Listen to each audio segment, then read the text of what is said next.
Hey guys, it's Will from EDM Tips. A bit of a different one today. I'm interviewing Tommy Z from Making Music for Brands. So this is going to be interesting to you if you want to think of different ways that you can make money from your music production skills that you doubtless would have learned on this most awesome of all YouTube channels.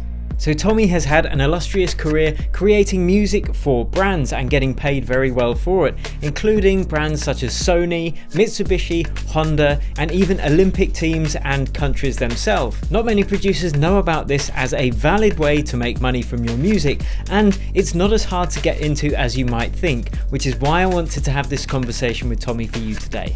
And don't forget to join me this Friday right here on this YouTube channel for the EDM Tips live stream, where I'm going to be giving feedback on your tracks. So without further ado, let me introduce you to Tommy Z, and I hope you enjoyed this conversation. Cool. Tommy Z from Making Music for Brands, welcome to EDM Tips. Thank you so much for joining us. Yes, sir. Really good to speak with you again, Will. Yeah, no, it was nice. How many pounds did you gain over the holidays? Over Christmas? Too many. Pure turkey. You still look the same to me, man. Yeah, no, it's all gone to my waist. That's why I like the camera being cut off here. That's the privilege we have. Indeed. I'm not wearing any pants right now. I never do, frankly. Fantastic. Fantastic. Yes. Off to a good start. Absolutely. Yeah, so we did kind of chat a couple of weeks ago, just before the New Year break. But we wanted to re-record it on some better equipment and stuff. So tell us a bit about what you do then, because it fascinates me, man. I love this. Yeah, so I'm a music producer who helps big brands around the world to create original songs, scores, or sounds for their campaigns. I have a company called Tommy Z & Co., which is a few fine folks on the same frequency scattered all over the world. And basically wherever there is music, original music needed to be custom made for a brand campaign, then hopefully we are doing it. And I also teach musicians how to do what it is that we do. So we run an academy called Making Music for Brands, where we're teaching musicians from all over the world about how our business works, because a lot of people have no idea that this is even something that could be a full-time career for musicians. And we enlighten them on that fact that there are countless musicians right now sitting in their home studios that have been writing songs, scores, or sounds for commercials, for brand content for years now. You know, this is not something new. This has been going on for a long time. And so I found nobody is teaching the inside of our business. Nobody's really teaching musicians about this. And because I wanted to find a way to get inspired myself, because I've done like close to 1,000 commercials now.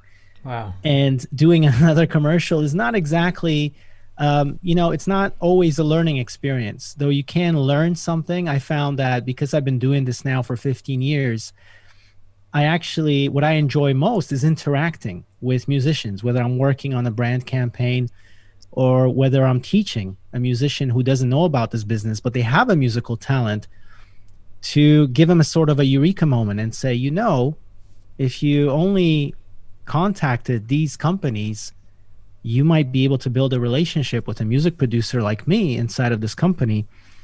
And because these folks are working on brand campaigns all the time and creating original music for it, that music comes from freelance musicians, because these music production companies that create these commercials, they can't staff every possible kind of composer in every genre. Yeah. So in fact, their model is they just outsource it to freelance composers that they know and they trust. So becoming one of those trusted composers is what we teach the musicians inside of our academy. How do you do it? How do you break into the business?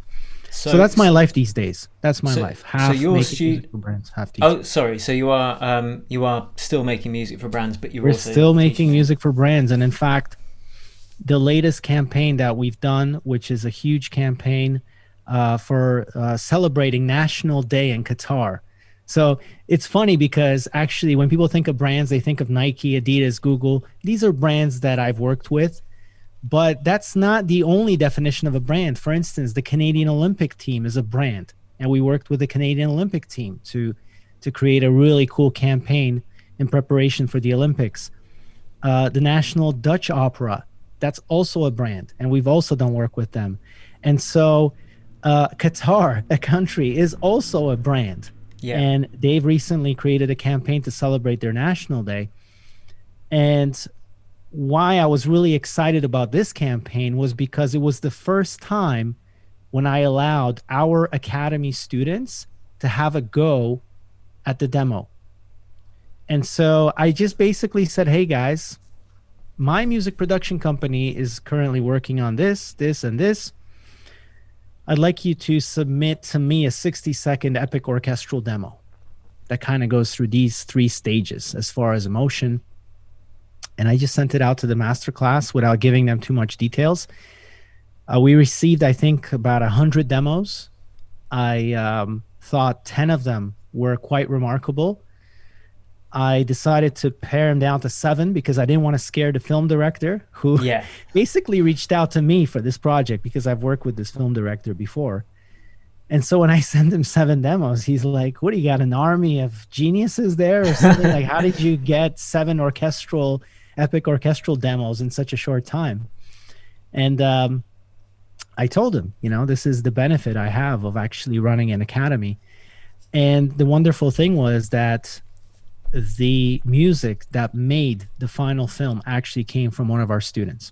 Hey man, so cool. I didn't even touch the keyboard on this. I didn't even lay down a single note on this. In fact, we had 2 totally unrelated masterclass students working together on this campaign because one won the demo. So his demo actually made the final cut. They selected it.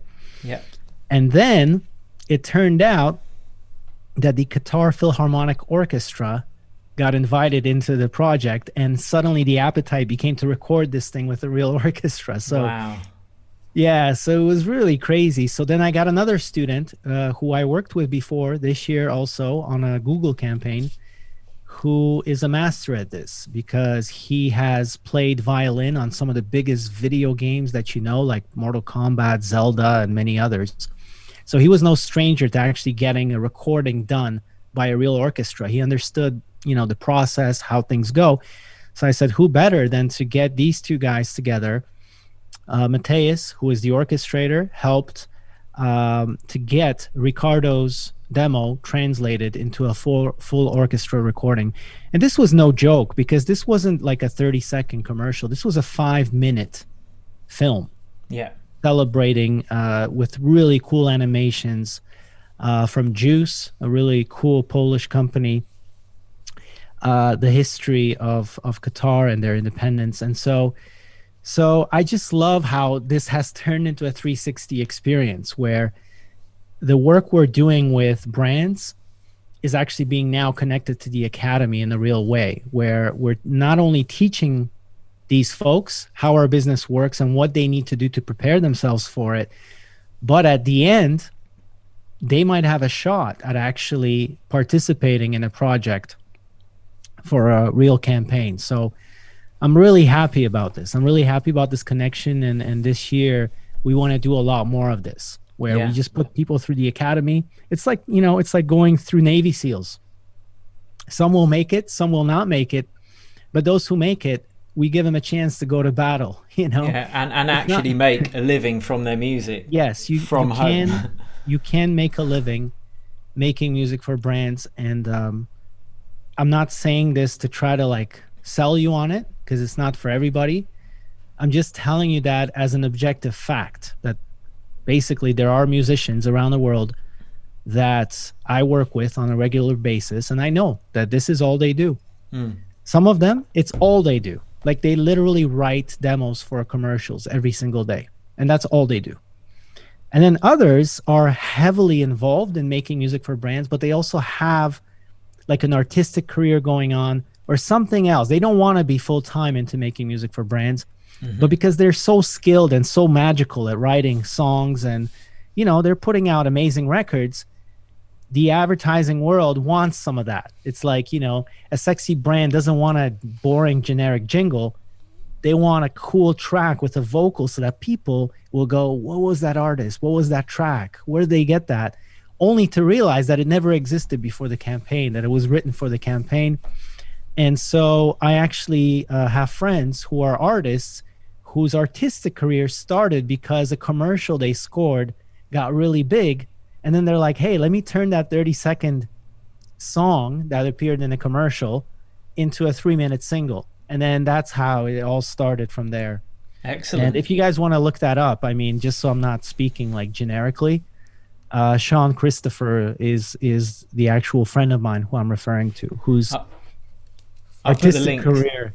Yeah, below. Yeah, yeah. I'll put yeah, the yeah, link to him sure. below for sure. Put him down below.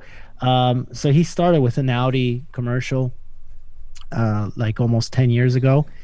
That was a really cool track that he wrote, and then that gave him a lot of attention. Yeah. And then he turned that into a single, and then there was another track that we worked on together for Bridgestone tires. Beautiful song he wrote for this really cool film, this really cool brand campaign for Bridgestone.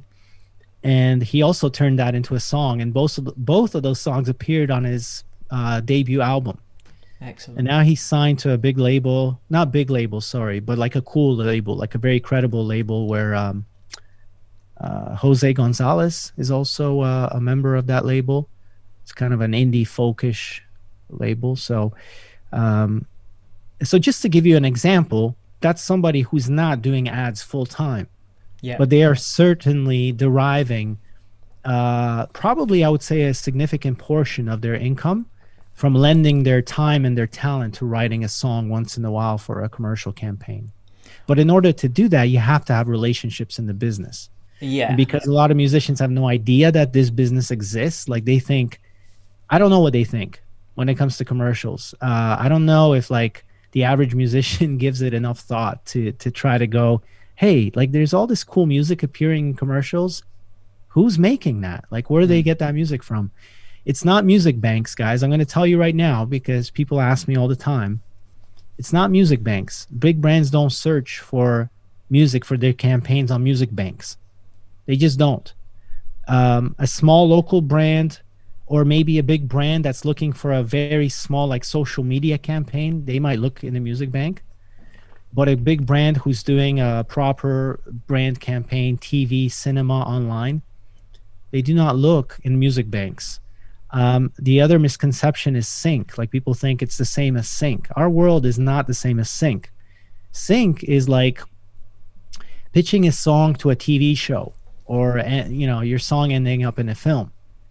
But in our world, the music that you hear in a commercial, in a large majority of cases, is something that was written specifically for the commercial. Okay. And if it wasn't written specifically for the commercial, it probably came from an archive of composers who write specifically for commercials.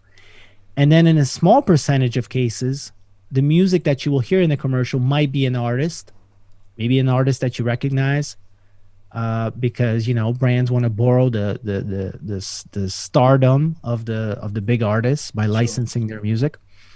But because brands produce so much content, they couldn't afford to license Kendrick Lamar every single time, right? So that's why I'm saying that the majority of the music in most of the campaigns will come from some music production company that specializes in writing music for ads. And that music production company will outsource the writing of the music to a freelance composer. And that's where we come in, teaching these composers how to actually connect with these music production companies, how to put together their reel. What does the average commercial look like? Like we give our students literally commercials to score as homework. Wow. Then we feed back on them just so they can gauge where they're at as far as their readiness. And if they're not ready, they just keep cooking. We just keep helping them to improve their craft until they are ready to put together their reel, which we show them how to do, how to put together your website. We also show them how to do that. And then you go out in the world and you try to build relationships. And the more relationships you can build, the more likely that you will get a chance to to compose one of these commercials. And if you do it well once, then guess what? You probably are going to get to do it again. That's cool, man. I mean, something that I've been teaching my students for years is the necessity to have multiple streams of income as a music producer.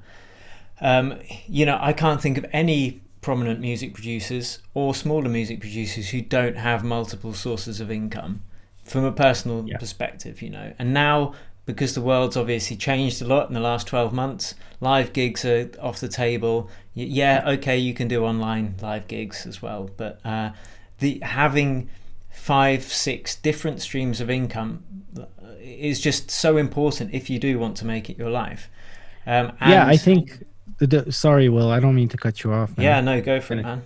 Well, I was gonna say that last year I was surprised at the amount of people that came into our academy, in a way I was surprised, but in a way I wasn't, because I kept getting the same email, which is basically around the lines of, hey, my gigs got canceled this year, my income disappeared, and I've always wondered about commercials. I've always wondered about this world, but now it's actually, I got a kick in the ass to actually, to look into it seriously, So I was reading an article over the break about how much money big music stars lost this year. And you know what the amazing thing was? That the big stars still made millions of money this year, even though majority of their revenue streams got wiped out. So you know what the only streams that were left that generated millions for them were? Brand deals. In every single case, it was brand deals. And I don't remember the names, but you can Google this. Just Google like any artist who's been in the spotlight, who's like, let's say, touring schedule got instantly deleted overnight. You will see that they've had in place a brand deal with a shoe company or a clothing company or a perfume company, and that's what paid their bills this year. Well, that's the thing. Sorry to interrupt. I was just going to say the big brands especially, they're the businesses with money, and trying to even before the shutdown of stuff, if you're a smaller artist trying to get paid at local gigs and stuff like that, compared to what you can get in the corporate world. And some people kind of go, oh, corporate world, I don't want to sell out and stuff like that. But as you've proved on your show reel, which I'm going to link to below this video as well, like the music's like good, like it's damn good music in particular genres that are going to fit the adverts or the brands that you're working with. So it's not just knocking out some cheesy stock music, it's making damn good music that you love, and in a professional environment that can afford to pay a good wage for doing so. I mean, I don't want to live my life making crappy music. Yeah, that's it. I mean, is there cheesy music in commercials? Yeah, sometimes there is. But also, is there captivating, compelling, magical sound and music that you hear from like really great brands? Apple is a great example of that. Ever since they started branding themselves, they've always had incredible music. They've always been featuring music where you're asking them, hey, where did you get that song? And for a brand like Apple, which wants to be culturally sexy, that's the best question that somebody can ask, because then they're positioned as, we are the purveyors of culture, right? And so I want to be a part of those kind of projects where the music aims are ambitious, and that's excuse me, those are the type of projects that we're trying to get our hands on, where the music that's needed is not easy to make. It's something ambitious, it's something difficult, it's something challenging, and I just want to surround myself with people who are very interesting artists and songwriters, composers, sound designers, and build this collective. And through the academy, I also had a chance to like meet so many interesting people from all over the world, because before then I've been keeping to my roster of musicians that I've worked with ever since I got into business. But now I got a kid from Italy who sends me his music, and it's like surprisingly good, and like nobody knows who the hell he is.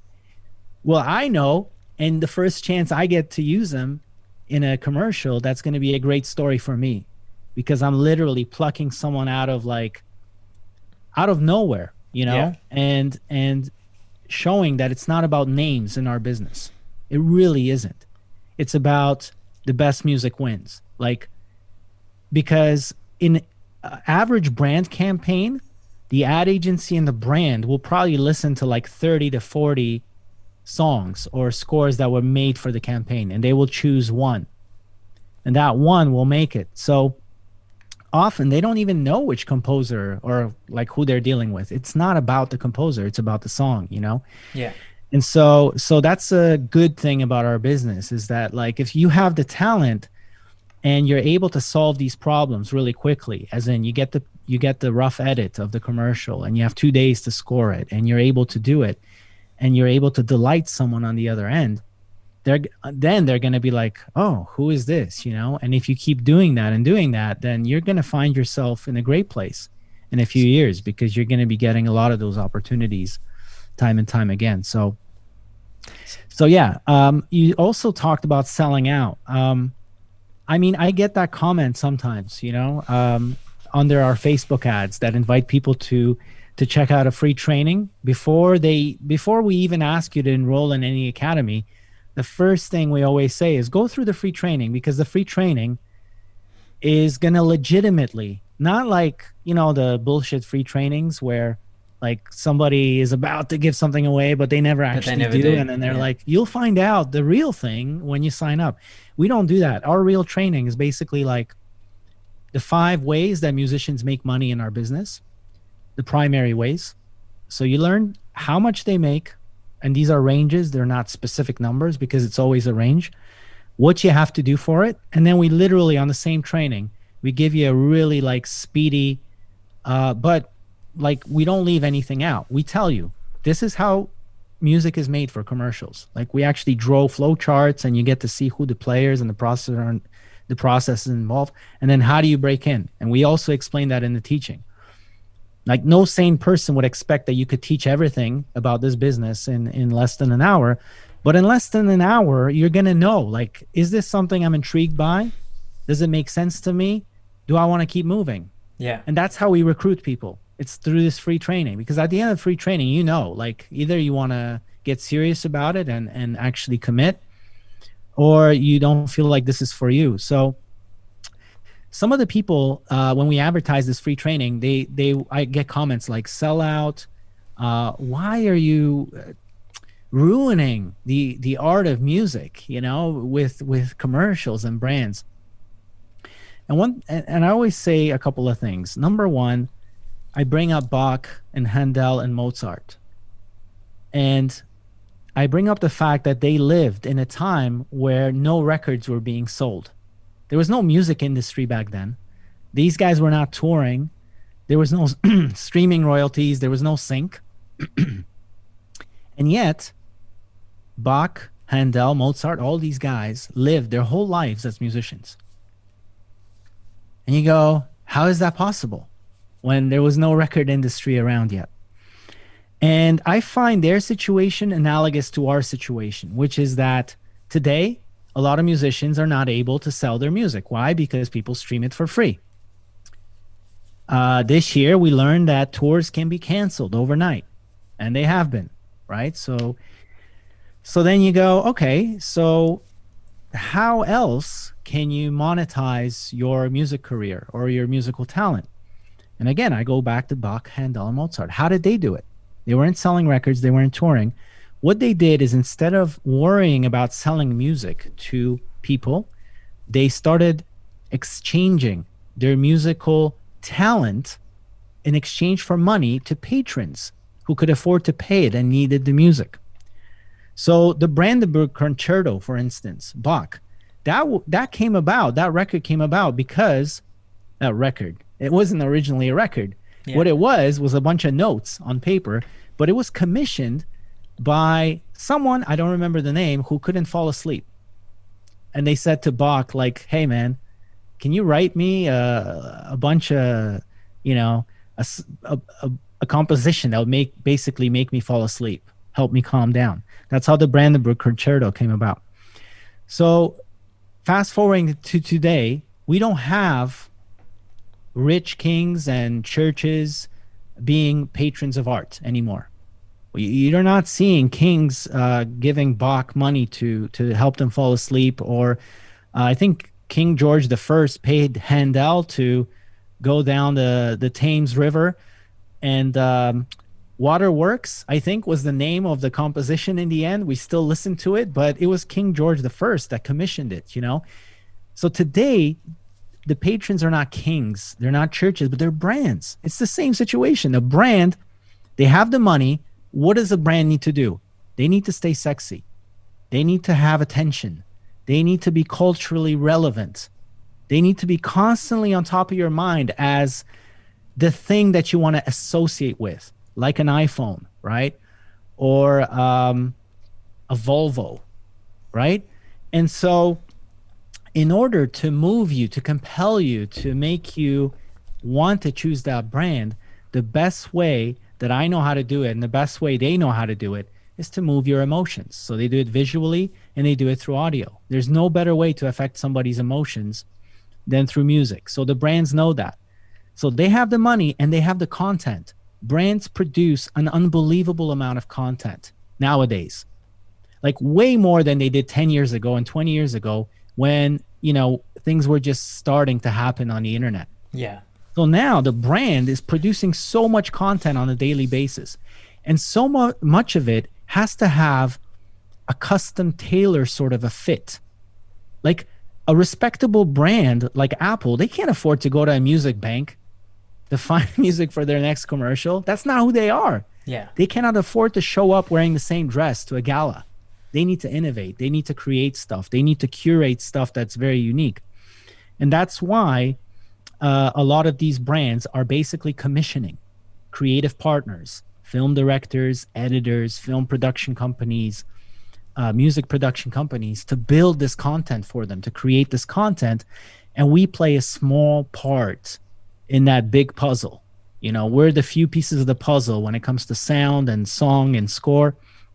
We are those folks. And so a lot of musicians don't know this. So like, you know, a big part of, I guess, our work is to actually raise the awareness level about our business, because nobody's talking about it from our business. Nobody's running an academy teaching people how to make music. It's yours is the first. Yours is the first I've ever seen, first I've ever heard of. I don't know of any others. Yeah. To be frank with you. So, and it's not because, again, it's small or anything like this. It's a huge industry.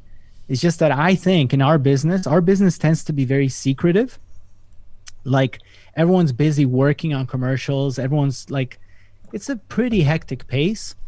And also there's a lot of secrecy around what it is that we do, because as you can imagine, a brand does not ever want the details of their next campaign to get out, their next campaign slogan or their next, creative idea for the campaign. And so I think it's also a part of this, but I wouldn't say it's any more secretive than Hollywood, like where you try to keep, film under tabs until it comes out.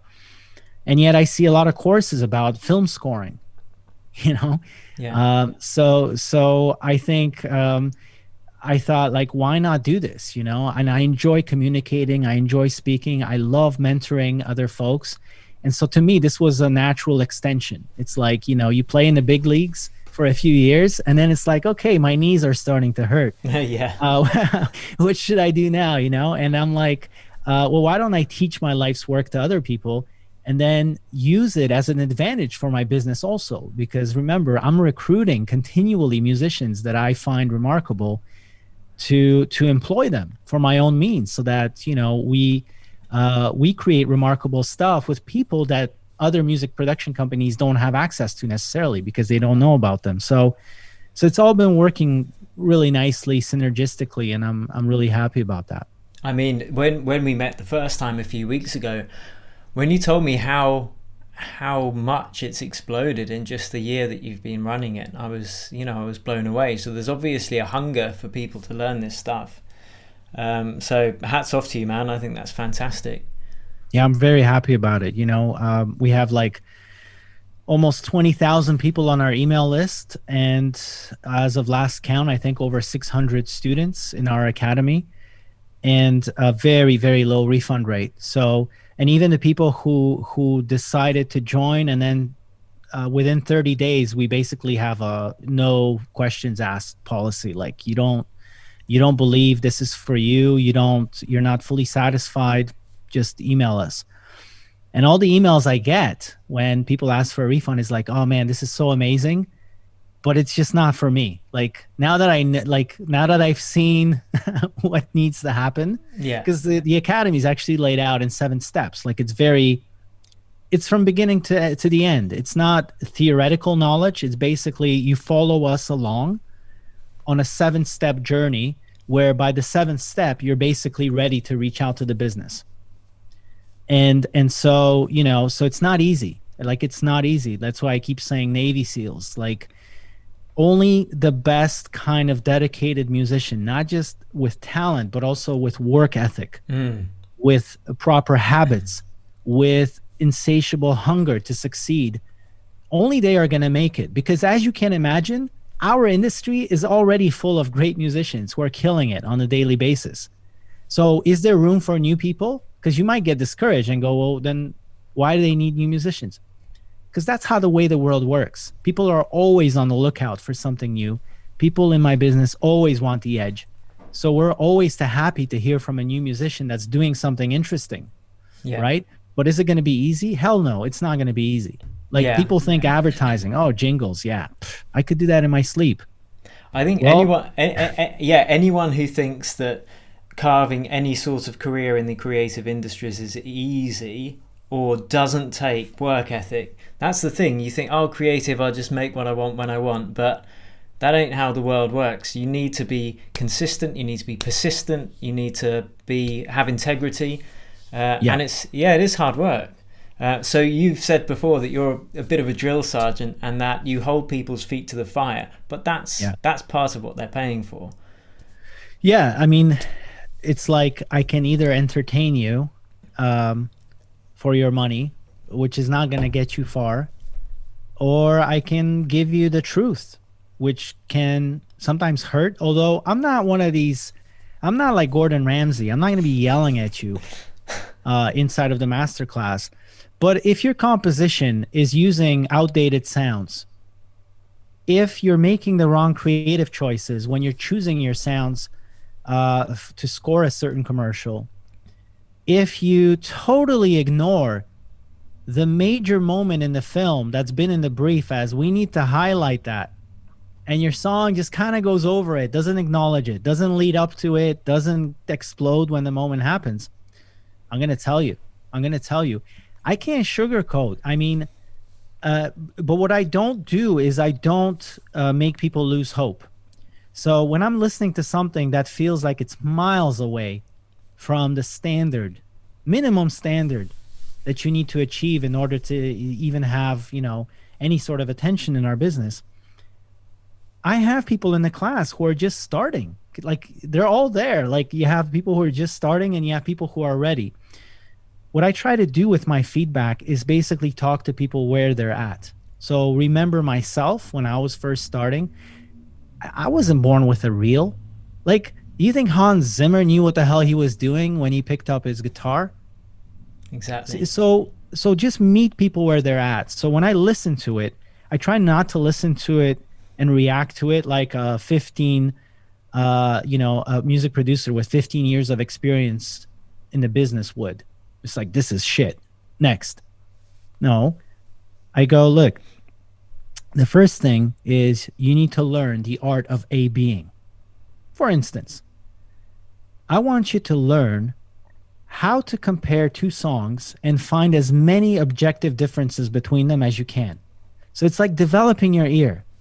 It's not about the sound library yet. It's not about this or that VST. It's not about any of that. It's like, learn to listen first.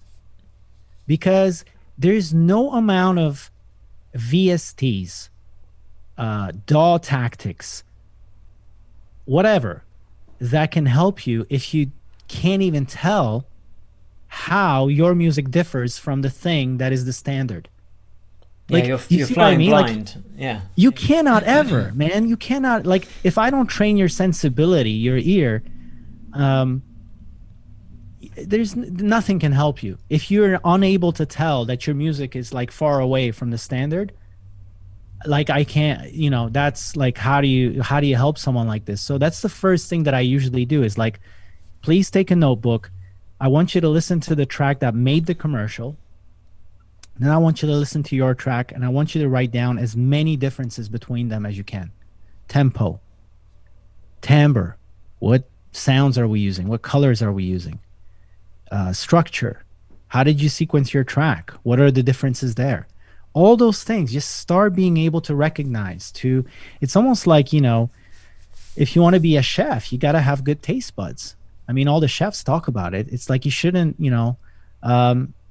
no amount of cooking skill can help you if you're unable to tell if your cooking tastes good, right? So it's the same with music production. Yeah, So we actually do that in the first week of my masterclass. It's exactly the same idea. Yeah, being able to listen, and it's like an active skill, and you can develop it as a skill, as you know. It's of course you can. it's not just like listening to music in the background. It's like focusing. Okay, what's going on here? That's what you need to know. Why is it working? Yeah, like you need to understand basically, like when you hear, it's like I was a DJ for a long time, and any DJ will know this. You can't enjoy yourself at a club. Like, DJs don't dance, man. They don't go in the center of the floor. Why? Because we're standing on the side, we're watching the DJ, and we're like, oh wow, look what he did to the crowd. So the crowd is busy being hypnotized and bamboozled by the DJ, which is great. That's what they're there for. They want to basically lose control on the dance floor, and the DJ is there to do that. But we're the engineers. Like, I always was the engineer. I'm like, oh, I see what he did there. I see how he set this up. So it's almost the same for musicians, I think. When you hear a track that does something to you, you should listen to it first, like innocently, just like a human being. Let it control you. Let it like influence you. Let it just work its magic on you. But if you're in the business of making music, then like listen to it again as an engineer now, as a songwriter, like reverse engineer. What chords? What scale? Why is it? So I notice now it's like the third song I wrote down in my notebook that's using this scale. Maybe that scale is the thing for that kind of feeling, So what I do as a very tangible tidbit, like I'm watching Band of Brothers with my wife, and suddenly it's like the visual scene and the song, like that chord change is just like, oh, the chord change, just that one chord change. And I'm like, I can't believe what that chord change did to me. So then what I will do the next day is I will find that piece of music. I will literally download it. I will put it into Ableton. I will take that moment when the chord change happened, and I will convert to harmony, convert to melody. I will name that clip, Made Me Feel Divine, made it open, made it as if I was going to heaven, or raise the question mark. And I will literally name that clip that way, and I save it in my bunch of clips. Because I didn't finish music school. I have no idea what scale, what notes I'm playing half the time when I'm composing music, when I'm listening to someone else's music. That's not my job. My job is to be a chef. Like the dish tastes good, it can go out of the kitchen, or it's not right.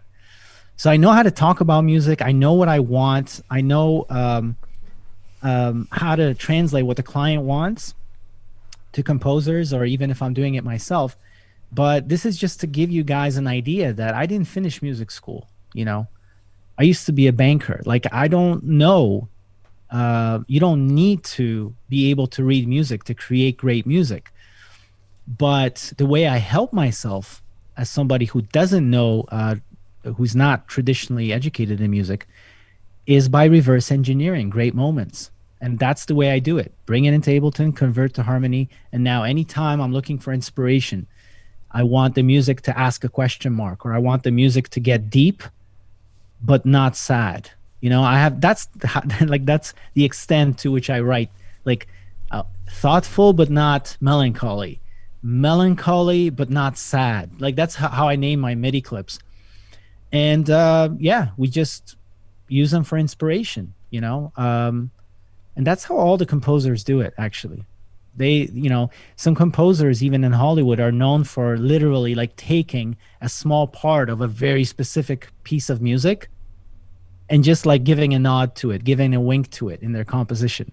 It's almost like this Easter egg, you know, that another, let's say, famous composer or not educated, but like well-versed composer, they'll go, oh man, I think what he did there was he took this thing and then combined it with that thing. And then, you know, if they talk to each other, it might be like, hey, is that what you did? And they're like, oh, you bastard, you found me out. Yeah, that's what I did. It's the same in dance music tracks as well. Is it? Every Yeah? now and again, yeah, every now and again you'll hear something and you hear it's an homage to an old track, or they've used a similar technique. And I don't know, because I am, you know, I have a lot of experience, so I hear it. I don't know if Yeah. the normal layman does hear it. Maybe they do, maybe they don't. I don't know. Well, maybe that's the goal. Maybe you want to train your ears to a point. Like you need to be a nerd about it. Like how else can I put it to you? You know, if you want to succeed in this business, it should captivate your attention. You should be a nerd about it. I think you have to be a nerd about it. There's no, I mean, you're competing. Like I'll tell you right now, all of the composers that I work with that get steady work in our business, that are basically living full time off of making music for brands, they're the biggest nerds, and each of them has like a nerdiness in a very specific area. So one, for instance, is about guitars. You can't like out-know this person on guitars. Another, vintage synthesizers. You can't out-know them in vintage synthesizers. They all have their like passion. They all have their like very specific place. Others are just musicology geeks. They're just like, you know, because in our business, a lot of times the brand wants a track that sounds like something else, but they can't license it for whatever reason. Either it's too expensive or the artist refused. And so then the next discussion is, yeah, can we have Ed Sheeran, but like different, you know? And then things get tricky. So then you kind of have to figure out, okay, how do I get Ed Sheeran, but without sounding like I'm copying Ed Sheeran? And not just because you don't want to get sued, although that's a very good reason. You certainly don't want to be lifting chord progressions or specific sounds from songs that instantly make them like recognizable. Yeah. You don't want to be doing that for legal reasons because you might get sued, but also a brand doesn't want to be doing it because of integrity, the brand integrity, like being authentic. Like it sounds very cheap to make something sound like something else that you can't buy. Do you know what I mean? Like that just really looks bad on the brand. It's like, oh, we couldn't afford it, so we made like a cheap version of it, you know? So brands don't want to do it. So then it's like, we want to work with musicians who are able to understand what is it about that particular track that created the magic. Was it the sound design? Was it the chord progression? Was it what was it? And we need to engineer that. So the more I have people around me like this, who are able to help me to decipher this and go, well, you know, the magic there was because of the guitar sound. It's not exactly the chords, because the chords could be anything in that ballpark, but the guitar sound is what makes you feel that way, you know? And you're able to replicate that, which means we can create another track that gives people the same feeling, but they don't automatically go, oh, this is the Black Keys, or oh, this is Ed Sheeran. Yeah. Then we're doing our work. Then we're doing our work really well. And artists do that to themselves too. You don't think an artist will listen to his competitors? I say competitor, quote unquote, because I don't really believe in competition. But that's another subject. But they're also nerds. When a record comes out, they must be like, oh, what did he use? Like, how did she do this? You know what I mean? And if you're not a nerd, like if you're not passionate about this, if you don't want to reverse engineer stuff that makes you feel, this is probably not for you. It's too hard to make a living in music. I would say that's true of any kind of musician, because if you're not listening to other music out there, well, there's no such thing as pure originality anyway. This No. is something that I try and because some people think, oh, I don't want to reference that track, or I don't want to break it apart because then I'm copying. And like, there is no, when someone like David Bowie says that only art that he consumes is that from which he can steal, it's like, someone as groundbreaking as David Bowie, then you got to listen, because all we're doing is taking in influences all the time from other places. Yeah, obviously that's different from flat out plagiarism. You don't want to be doing that, absolutely. No. But deciphering what it is that makes something work is essential. If you think about it, and this is something that I always mention to my masterclass students, you are what you eat. And so your creative output is nothing but an expression of things you have previously consumed, Exactly. digested, and now they came up as a burp. And that's your idea. When you have an idea in the shower, what do you think? You're the first person who thought of it? Yeah. No, you're the first person that may have uniquely combined this piece of food that you ate 2 days ago with this piece of food that you ate 5 years ago. And now you're facing a situation which, by its nature, by the creative problem that you're facing, is suddenly putting you in a unique position to bring those two ideas together and be the first to connect them and to add your voice to it. But there's everything is from somewhere. So we're creating from the stuff we already ate, and the only thing that you can do is, first of all, I think, if you can't copy the masters, and I'm saying literally copy, I'm not saying literally copy and then publish your work, but I'm saying, like, spend an evening in the studio and try to recreate the track of your favorite artist, just as a challenge to yourself as a nerd. That's exactly what I suggest to my students as well. Yeah, you don't release it. If you can't do that, then technically speaking, you're probably not ready. Like, I think there's so many anecdotes in the world of painting where, like, Picasso could just paint in somebody else's style because they were all familiar, with each other's style. But once you're able to, like, copy somebody, then naturally, I think it's the season of life and of your artistic career where you have not only the thirst, but the potential of you adding something of your own to the track that will be unique. Yeah, and I find as well, like, copying something and actually trying to get it to sound the same is really, really hard. It's really hard, and the chances are that you're going to get it exactly the same are very minimal unless you're very, very skilled.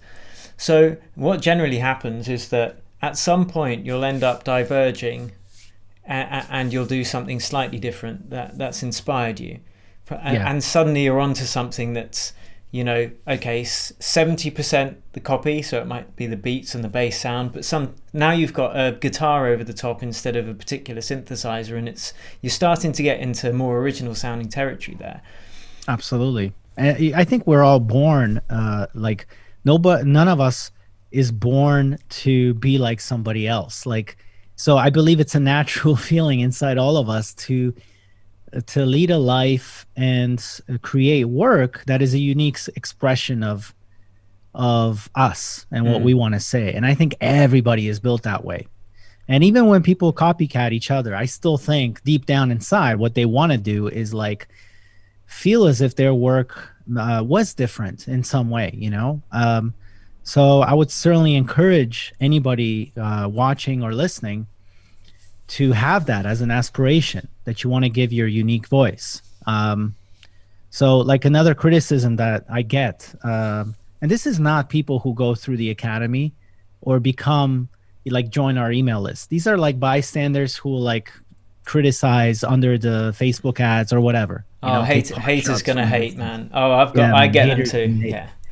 They think that what we're doing is selling out, like making music for brands is selling out. But my theory on selling out is that y selling out is actually not living according to your calling. And so I think selling out, for instance, is you're noodling on your guitar in the evenings to keep it pure and, I don't know, free from selling out. But then you spend most of your life actually going to a job that you neither have passion for nor any like special superpower for this job. It's just a job. And so you give up most of your life to some job that'll give you a paycheck only to leave what you love until last, like noodling on your guitar. And you want to keep that pure and not, but it's like you can do the same thing making music for brands. You can just go to work from 9 to 5 and write music as a craftsperson for all these different brands, take a paycheck, whether you like it or not. It doesn't even matter, man. It's like the music plays a functional role. It's just going to be on an advert. Let's not get crazy here. Let's not get dramatic. Someone just paid you to use your musical talent and your studio skills to create a piece of song that fits the visual and then keep it pure after 5 p.m. And you'll But do this it. way, Yeah. this way, you're sitting in the studio day and night. And even when you're not working on stuff that you might like or find sacred or close to your heart, you're getting a paycheck for it. And it's still enjoyable. Like, I know, because I do mixing and mastering for other people. It's not that's not my art, you know, but I'm sat doing what I'm good at and I love it. If you ask most of the people in our business, because we have our share of difficulties and frustrations with writing music for brands, believe me, there's a lot of it. It doesn't matter how seasoned you are, how experienced you are. There is stress, there is timelines, there is all sorts of stuff that we can complain about. But when I speak to my peers in the business, like no matter what difficulties we're going through, we always say at the end, well, you know, I'd still rather be here than elsewhere. Like I'd still rather be in the studio, you know? And so that's what I raise always as when someone says to me selling out. I'm like, maybe selling out is just taking a job that you don't have any passion for. It's like my view was always like, try to be in the studio as much as possible. Sometimes it's on my own time where I get to have fun. And sometimes somebody's paying me not to have fun, but to solve a creative problem. Yeah. Well, guess what? Half the time I'm still having fun. Yeah. It beats going into an office and like working on a spreadsheet. Yeah. And the thing is, it's even if you have the most ideal dream job you could ever think of, you think, okay, I want to be Brad Pitt and work in the movies, or I want to be Lionel Messi and be a world-class footballer. There are days, guaranteed, there are days when they're in bed and they think, I don't want to be doing this today. Yeah. You bet, man. I've had Absolutely. it. I'm sure you have as well. Like DJing, after you've done a couple of nights and you've been getting home at like 5 a.m., you're thinking, I really don't want to DJ tonight. But you have to be on your A game and you have to generate. And that's what I guess we were talking about when we were saying you've got to be professional and deliver, because you don't always want to do what you have to do, even if it's your dream job. Like, and that's one way to find out about this is like to turn your passion into a job. Then you find out, oh, it's not everything it's cracked up to be. At the end of the day, still, I would rather be doing this. But yeah, when you turn music into your day job, it's a different relationship with it. Absolutely. Like you just have to treat it differently. And I've heard from friends of friends who are famous, who are like friends with famous DJs, whose names I won't name, but I can tell you they had severe burnout and distaste and disillusionment with touring. I know many people like that. And I'm not talking about but like it's understandable because some of these guys were touring like 250 days a year. They were on the road. Like that will kill you, man. So, but you know, the other thing is this, I always say, this business doesn't make you do anything. Like, it's not as if you create a song for a brand and then that's it, you go to hell. Like, but that's how weird and binary these criticisms seem to be. Feist agreed to take some money from Apple to have her song 1, 2, 3, 4 featured in an iPod commercial like I don't know how many years ago, when I was getting in the business. I think it was 15 years ago. Then McDonald's came along and said, Feist, here's $1 million. We want the same thing that Apple did. And she said, no, I don't like McDonald's. Thanks.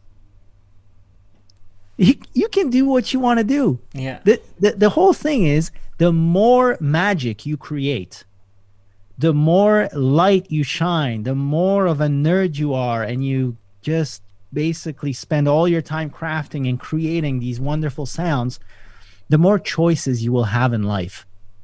Because a bunch of people are going to come knocking on your door saying, can I take some of this magic? It's your choice. You like Apple? Great. Give them your song. You don't like Google? Good. Don't give them your song. You get to choose. Like, you get to choose. So, you know, this thing about like, oh, if you make music for brands, then you're automatically not an artist or something like this. I just don't think it's based on sound thinking. It's not looking at the situation soberly. Yeah, I mean, I found that most of the haters, I don't know, maybe they had a bad day. You just can't let it get to you too much. You know, when you're getting feedback from people whom you've really genuinely, concretely helped change their life through whatever training that you're doing, whether it be the music production or on the industry side, like, you can't just ignore that. But it's so easy to do. You know, it's like you remember the harsh stuff, but it's easy to forget all the good feedback. Yeah. You know? I mean, I don't lose sleep over it. What I think about more is like how unfortunate it is that some people have this mindset, which is really in the end not going to limit me. It's going to limit them, because I'm keeping all of my options open, and I don't feel like I've compromised my soul in any way. That's the key. I'm feeding my family. I'm enjoying what I do. When I felt restless about creating another toilet paper commercial, I opened an academy teaching other people how to do a toilet paper commercial. And guess what? They're happy to do it because they're in a different place in their life. Yeah. They want to do a toilet paper commercial. I don't want to do the toilet paper commercial. So it really, like, you have to answer your own questions. Where are you at in life? And secondly, mentorship, it's huge. It made a huge difference in my life. If it wasn't for a mentor, I mean, I know what it's like to be without a mentor, because it took me a long time to break into this business. I was spending money in the wrong ways. I was building a website that didn't work. I was contacting people with the wrong message, and the wrong people with the wrong message. And it wasn't until like a friend of mine sat me down and said, hey, this is like, you're doing a bunch of stuff wrong. And so finding a good mentor is definitely, I think, a prerequisite to a journey where you're going to limit the mistakes and the amount of time you're just basically dabbling and doodling around and really not taking it seriously. I mean, it's almost like when you hire a fitness coach, there is no option. You're doing another pull-up. And I think with mentors, it's similar. It's like, not only am I going to show you the form of the pull-up, but I'm going to stand there. And if you don't do the pull-up, then, well, you're going to look like a sissy.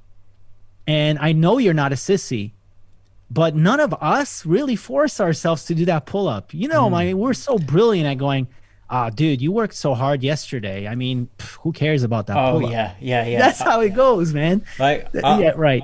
I think that people have got way less willpower than they... I've learned that about myself. I don't have that much willpower. So I put systems in place. Like, I'll get the personal trainer at the gym, even though I enjoy going, but you're lying in bed and it's warm and you think, oh, I went yesterday. Or you take the cookies out the cupboard, take the beer out the fridge, and then you don't have to use willpower every time you open the fridge, you know. Exactly. And having a mentors like that, it's like, okay, you got to do this. What are you going to do? When are you going to do accountability. it? And what are we going to do next week when we check in? Exactly. That's it. It's accountability. So it's like, what is the direction? What is the destination? And, like, you know, are you getting lost? You need someone to basically help you to see where you're at. And I'm not saying it's 100, like some of the people in our business didn't have a mentor coming in. But I can tell you for sure that people who had a mentor spend way less time bumbling around. And Because the thing is, when you don't have a mentor, what happens is you still have a keen desire. You're excited, you have enthusiasm, but a lot of times it's misplaced. You're wasting a lot of energy because you're doing things that actually don't make a difference.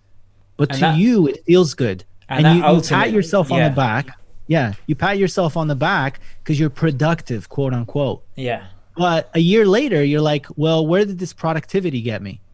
And And then that's that the can be difference with a mentor. disheartening as well. And then people give up Yes. then because they've got And then you give up.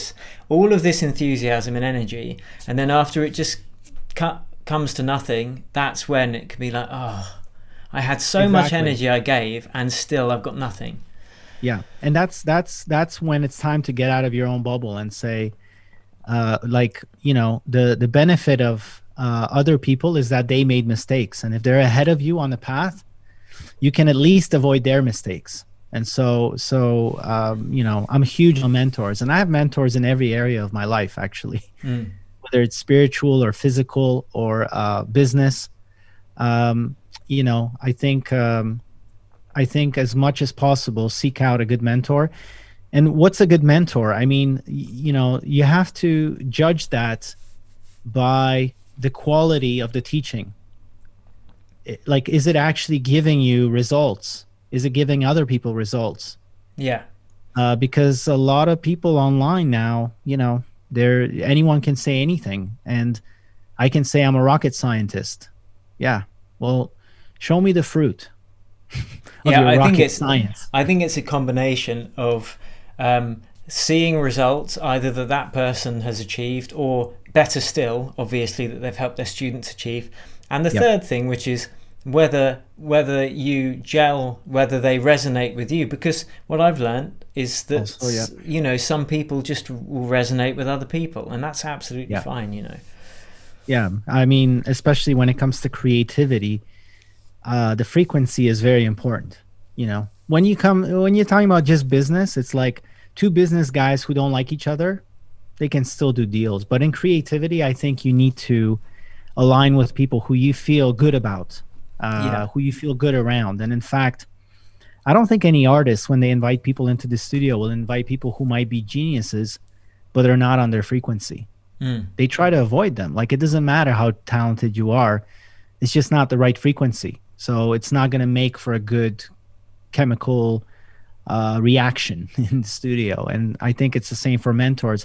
And I think the world naturally works this way. Like, I think a lot of people who enter into our academy just enjoy these kinds of chats. Like, they will see us chatting and they'll be like, oh, I really like the vibe of this Will guy, whatever mannerisms or quirks he has. Like, when I watch your YouTube, you seem to have these little phrases that you say. I think the world just works this way. Like, online just shows you how the real world works. You come over to Will because you notice that he has this thing and you don't know what it is about him, but like, it feels like the right frequency. So that's what I kind of like about the internet, is that we can have this conversation and a bunch of people after this call will be like, I want to be closer to these guys, Yeah. And that's a good sign that, like, we're on the same frequency, because I'm sure we're going to rub some people the wrong way. It's probably not a good idea for us to be in the same room. Like, it's just a waste of time. So Yeah. Well, if you do anything in life over and above speaking to one person, then not everyone's going to be on the same vibe as you. That's fine. It's hard. I guess the older you get, the more you understand that. At least I'm speaking from my perspective, because when you're younger, if someone doesn't like you just because they simply don't like you, that hurts. Yes. Whereas it's fine, as long as you're true to yourself, as you said, and you're not selling out your soul. If you've got integrity, that's really what counts. Yeah, I have a saying that says, "Don't spend your life trying to please people who won't be at your funeral." Yeah, that's my philosophy, man. Right there in a nutshell. Like, I have certain aims, I have certain tasks I want to accomplish, and I'm serious about them, and I'm serious about giving other people inspiration and value. I want people to show up at my funeral and say, hey, he was a good guy, Yeah. And if I run into people that don't like me, that's fine. I mean, everyone's free to choose, but I'm not going to worry about pleasing them. Like, Yeah. so I think anybody listening to this, you know, that will free you tremendously. Just set up your own life mission and make sure that this mission is not selfish, because then I don't think we're here on this earth to just exist in isolation. I think we're here to lend our talents and our superpowers for the benefit of others also. So define your mission, and whoever signs up for this exciting mission that you have, they'll see you doing your thing, your magic. They'll want to join you.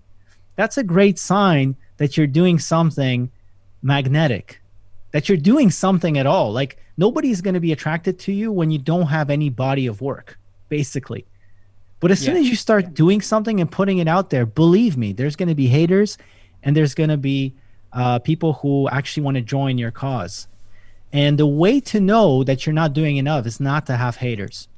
Yeah, I remember It's almost Eminem like saying something like that. Yeah, man. It's almost like someone taught me this. It's like, you know, if you're not out there enough, active and promoting your stuff, then one way to tell, like, if you're not active enough, is you don't have haters. Yeah. So every time I get haters, well, I'm always watching out for valid arguments, like valid feedback, like as in, you say this, but then you're doing this, so that's not consistent or whatever. I'm always looking out for that, because of course I don't want to be misleading people. I don't want to be subpar in whatever I'm producing, whether it's on the music production side or the academy side. But if I don't have anything to chew on that I can digest, like we spoke about before, you are what you eat, I just ignore it, man. I don't even put it in my mouth. I don't even chew on it. I have goals and I have plans. And I think if you have the same, you're too busy with your goals and your plans, trying to serve and delight other people, to worry about what, because a lot of times haters just want to put the brakes on. But it's like, if you offer something constructive, that's one thing. But it's always like throwing a hand grenade, but there's no building plan for after you demolish the thing you just demolished. So it's just like, I don't find that constructive at all. If someone said to me, you should not be teaching this, because it's like, so some people say, why are you teaching this if you're making so much money making music for brands? And I'm like, well, why not? Like, my question is as decent as your question, at least. Like, why not? Like, if I choose to teach it, why wouldn't I be able to teach it? Like, why does Hans Zimmer have a masterclass? Why does Deadmau5 have a masterclass? They don't need the money. Yeah. Well, so why would they trouble themselves by teaching? Like, so I just find these questions like ill-conceived, and what I'm trying to say, because I'm doing it for the benefit of those people listening to us right now, don't worry about haters. Very quickly decide, is this person have a good heart? They have good intention. They have something constructive. Yeah, it might hurt as a criticism, but it's a valid one, and I need to consider it. Or are they coming from a very emotional place, very reactive place, where they haven't even realized that their questions don't make sense, or their accusations are not really based in anything constructive? Like, they're just trying to prevent other people from doing stuff. Yeah. Well, don't worry about those folks. Like, delete automatically, give them a hug virtually, and be on your way. Yeah, absolutely. Totally agree with you on that, man. So if people were, say if people wanted to find out more about making music for brands, but they weren't necessarily ready to sign up for your masterclass, but they might be, what would you say would be the first step? Or is there any resources that they could visit? And obviously I'll link to your free training as well below this video, but just to give people a taste. That's the first thing I would say, Will. Yeah, that's the first thing I would say. Yeah, that's how we built our site. We're all about simplicity. So like, when you go to makingmusicforbrands.com, the first page is like, join the training. And I promise you, you're not going to join this training and go, oh my God, it's a bunch of fluff. Like, we get a lot of great reviews on the training, the free one. Yeah. Okay, cool. In the free training, at the end of the training, you get a limited time discount that basically starts from the time you watch the training. And this is to put, some people can see the light, but some people need to feel the heat. So it's like, at the end of the training, it's like, hey, you have 7 days to do this. If you want to join, great, join. You can join at a discount. If you don't want to join, that's fine. I have people who went through the free training. They couldn't join for whatever reason, but we stayed in touch over email for like a year, and then like a year later, they signed up. So once you join the training, you're on our email list, and you're gonna get a lot of content from inside of our world. So interviews with insiders, interviews with composers, interviews with music producers who make a living making music for brands. So you're going to be a part of our ecosystem. I think that's the best place to start. Like, don't bother. First find out what this world is about, and then you'll know, okay, is this for me or not? Okay, yeah. So for anyone who's interested, even slightly, check out Tommy's free training. I'll put the link below this video. And is there anywhere? If you want to see my work, sorry to interrupt yeah. you. Will. If you want, if you want to see my work, because you won't see it on makingmusicforbrands.com. That's just the academy. But if you're like, I don't know this guy, like, you can see what we're doing. TommyZ.co, TOMMYZEE or ZEE.co, and that's where you'll actually see the music production company and the kind of work that we do in the space of brands. Yeah, I'll put the link to that as well below the video, because you got some really good stuff on your show reel, so that's definitely worth checking out. Appreciate it. Cool, man. Well, thank you very much for joining us again. I really appreciate that. I appreciate your time and getting back in touch just a few weeks later, so it's cool. It's always fun chatting with you, Will, and also appreciate what you're doing, man. I think I had a peek inside of your masterclass, and I was pretty impressed, man, by the amount of it's not just the detail, but it's the logical sequence of how to turn someone into a better producer. I found it pretty impressive. I mean, I haven't seen anything like it. I haven't seen anything as compelling as your masterclass anywhere else. And I'm always on the lookout for these things because I nerd out on these things. Like, me and my peers in the business, we're always like, we're just trying to make ourselves better as producers also. Like, just be better craftspeople. But I just found there isn't anything as in depth or as compelling as your stuff. So, this is also why we're talking, because we're on the same frequency. I think we're trying to create the best teaching in the world. Yeah, absolutely. I'm saying that without any, shame. Yeah, I'm trying to be the best in the world at teaching people on how to do this. So, I think you are too, and so. You'll find that if you try to do the same, whoever's watching, you'll automatically start being naturally a part of circles of people who are trying to do likewise, just have high aspirations. Yeah, that's it. I mean, yeah, the masterclass it's a lot of work. A lot of work went into it, building it, and a lot of work goes on coaching people each week. And I know it's the same for you as well, but I love it, man. I love it. It's brilliant. Yeah, because you're making a difference in people's lives. And that's why I say that, I like making a Nike commercial, but what do you think makes me feel more useful to humanity? Making a Nike commercial or having like emails from students every day going, I got my first gig. I got my first gig. Like 2020 was a great year for me because I discovered this way of making a living with music. So yeah, you can easily guess which one, and that's why I'm doing it. But that's why I say, like, your aspirations should always involve like having a positive impact on the world, and then you can sleep soundly at night. Because if you just want to get rich from music, like, I don't know that you can survive this business. you know, I'll tell you straight up, man. There's other ways to make money. You need to have a passion for it, and I think that's what we have in common, Will. It's like we like talking. We, even like we talk outside of this, there's a lot of internet folks who are like running masterclasses or whatever who won't meet with anybody. Yeah. And like we actually had a few conversations already because we genuinely enjoy talking to other human beings.